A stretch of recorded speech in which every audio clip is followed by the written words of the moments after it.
नमस्कार साथियों, स्वागत है आप सभी का अंकित इंस्पायर्स इंडिया पर। मैं हूं अंकित अवस्थी। आप हैं मेरे सामने एक ऐसी खबर पर चर्चा करने के लिए जो कि वर्तमान में देश की सुरक्षा से और हमारे देश के वो लोग जिन्हें पता भी नहीं है कि उनका उपयोग हमारे दुश्मन देशों के द्वारा देश की जासूसी में किया जा रहा है, उन्हें सूचित करने के लिए काफी जरूरी है। हाल ही में एक ऐसी रिपोर्ट बाहर आई है जिसमें यह पता चला है कि सैनिक और उनके परिवारजनों के मोबाइल फोन का उपयोग चीन के द्वारा जासूसी में किया जा रहा है। इस बात के पीछे का तर्क आधार क्या है, ये सारी बातें जानेंगे। और ऐसी रिपोर्ट भी निकल कर आ रही है जो कि किसी मीडिया हाउस ने नहीं अपितु ANI जो कि न्यूज डिस्ट्रीब्यूशन एजेंसी है उसने हवाले से दी है। और वो ये है कि जितने भी लोग हैं जो परिवारजन और सैनिक हैं उनसे ये खबर पहुंचाई जा रही है कि वो संभव हो तो चीनी मोबाइल यूज ना करें। क्या है ये कहानी, पूरी डिटेल से जानेंगे। इस एडवाइजरी के पीछे का आधार क्या है वो भी हम आज के सेशन में समझने का प्रयास करेंगे।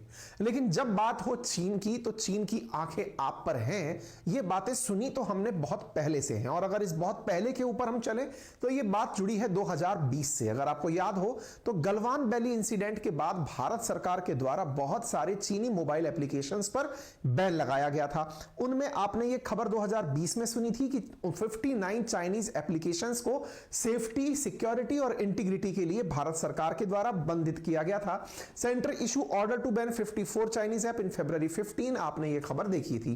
ठीक इसी प्रकार से अगर हम तथ्यात्मक जानकारी आपको डेट वाइज देते चलें तो आपको प्राप्त होगा कि जून 29, 2020, अगस्त 10, 2020, इसी प्रकार सितंबर 1, इसी प्रकार नवंबर 19 और इसी प्रकार फरवरी 14 तक हमने लगातार काफी सारे चीनी एप्लीकेशंस को बैन किया है।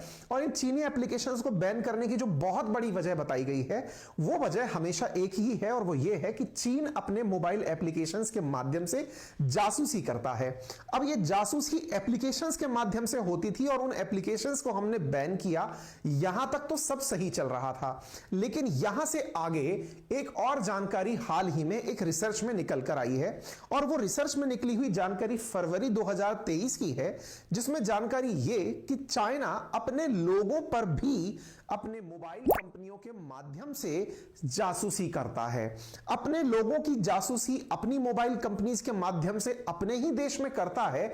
यह जानकारी प्रकाशित की एक यूनिवर्सिटी की रिसर्च ने, और वो थी यूनिवर्सिटी ऑफ एडिनबर्ग और ट्रिनिटी कॉलेज ऑफ डबलिन।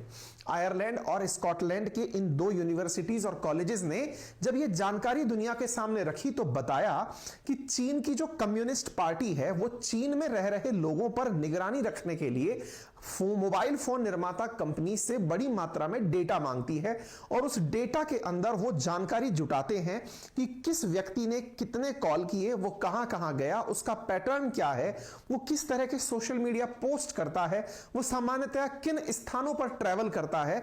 यानी इस तरह की सभी जानकारी चाइनीज मोबाइल फोन निर्माताओं के द्वारा चीन की एकमात्र party that is communist party of China के द्वारा जुटाई जाती हैं, क्योंकि चाइना के अंदर एकल पार्टी शासन है।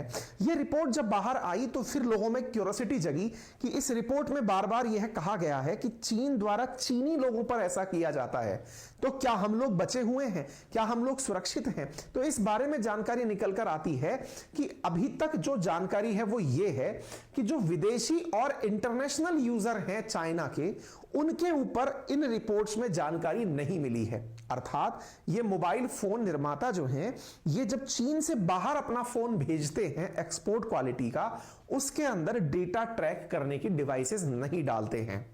लेकिन इस बात में इतनी संतुष्टि पा लेना कि चलो आज हम बच गए, यह बात निश्चित ही चीन पर फिर से संदेह खड़ा करती है। यानी कि यह चीज संभव तो है, लेकिन हो पाई है या नहीं, इस बात को लेकर यूनिवर्सिटी की रिपोर्ट पर टिके रह जाना थोड़ा मुश्किल होगा। इसी के चलते चीन का चीनी कंपनियों से जो कनेक्शन है, यदि वो भारत तक भी जुड़ा हुआ है तो निश्चित ही यह आने के लिए एक बहुत बड़ी संकट की घड़ी है।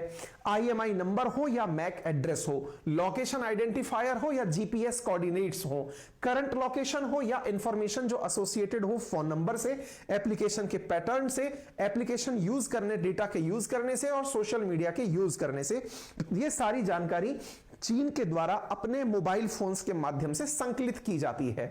यहां पर एक बात और ज्यादा जानने लायक है, और वो ये है कि चीन जितनी भी जानकारियां जुटा रहा है वो चीनी फोन से है, ये तो सत्य है। लेकिन वो चीनी फोन जितने भी यूज में लिए जा रहे हैं वो दाएं बाएं कई बार इंपोर्ट होकर सीधे आते हैं। आजकल तो भारत में बहुत सारे चीनी फोन यहीं बन रहे हैं, लेकिन पहले तक बड़ी मात्रा में चीनी फोन चीन से ही इंपोर्ट होकर चले आते थे।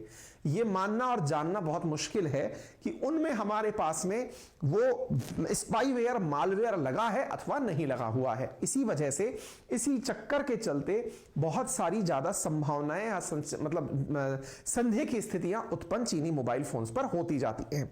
फिलहाल के लिए अगर हम मार्केट शेयर की बात करें तो दुनिया के केवल 2 टॉप ब्रांड्स सैमसंग और एप्पल हटा दिए जाएं तो टॉप 10 के अंदर चीनी मोबाइल फोन निर्माताओं के नाम आते हैं, जिनमें Xiaomi, Realme, Vivo, Oppo, OnePlus, Poco, ये सारे के सारे जो कम ब्रांड्स आपको दिखाई दे रहे हैं, मैक्सिमम ब्रांड्स इनमें चीनी दिखाई पड़ते हैं।